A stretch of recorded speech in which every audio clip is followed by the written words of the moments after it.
so tender and mild, sleep in heavenly peace. Sleep in heavenly peace.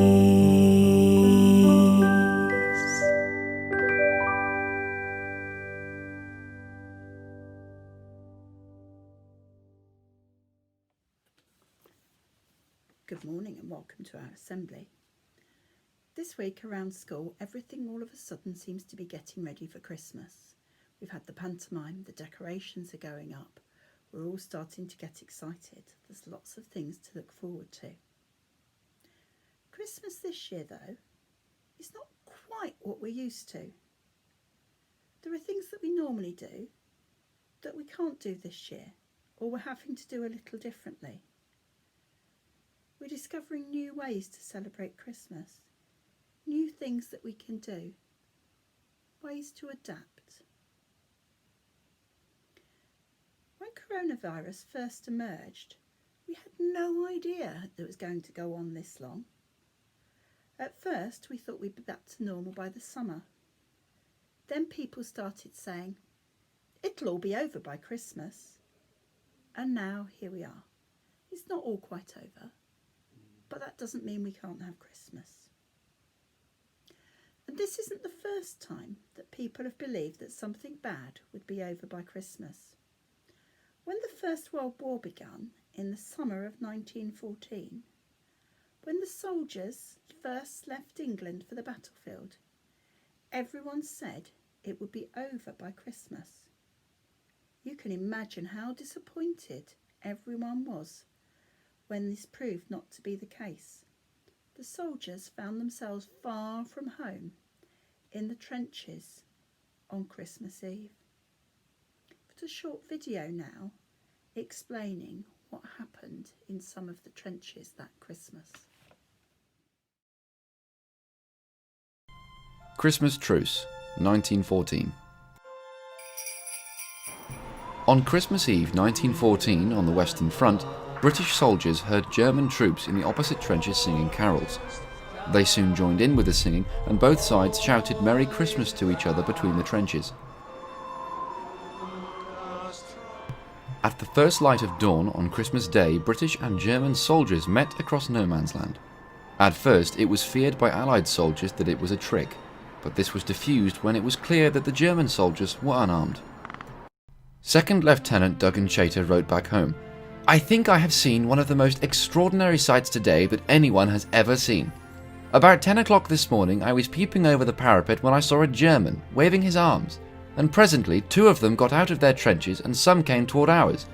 We were just going to fire on them when we saw they had no rifles, so one of our men went out to meet them, and in about 2 minutes the ground between the 2 lines of trenches was swarming with men and officers of both sides, shaking hands and wishing each other a happy Christmas.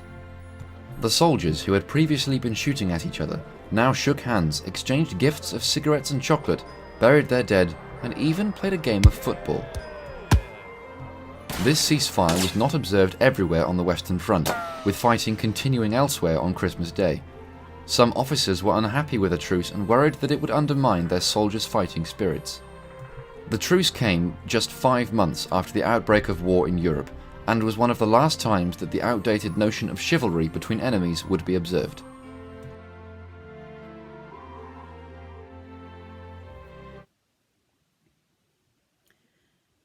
Well, that wasn't the end of the war.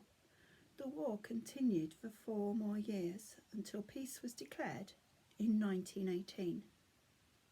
But that Christmas of 1914 would go down in history for how special it was.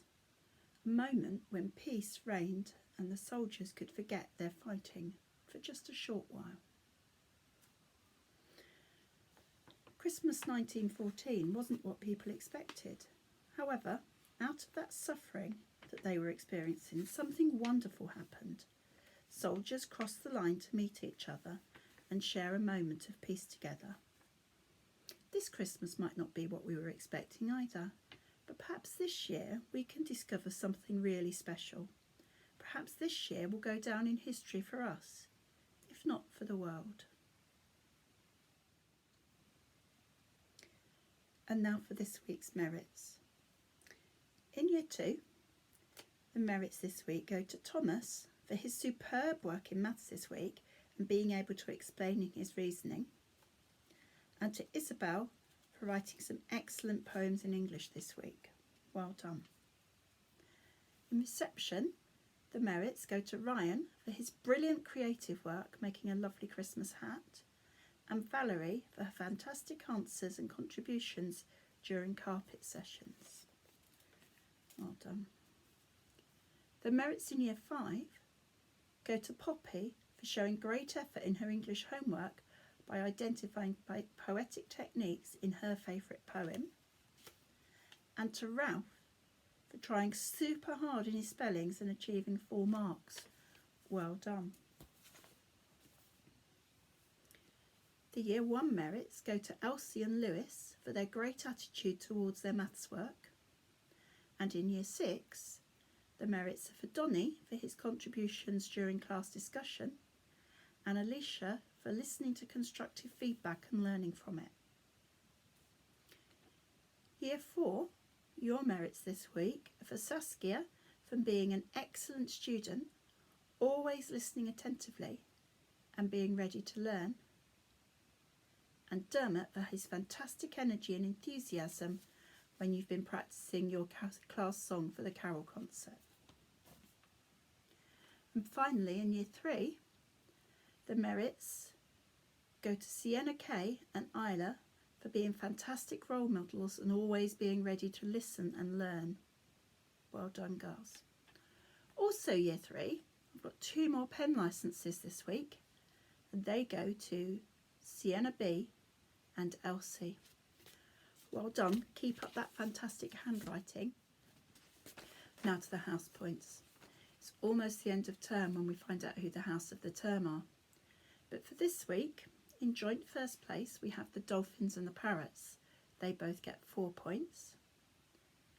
The Wildcats get 3 points, and the Alligators 2 points. Overall, it's very close. We have the Parrots on 25 points, the Dolphins on 30 points, the Wildcats on 35, and only 1 point ahead of them, the Alligators on 36.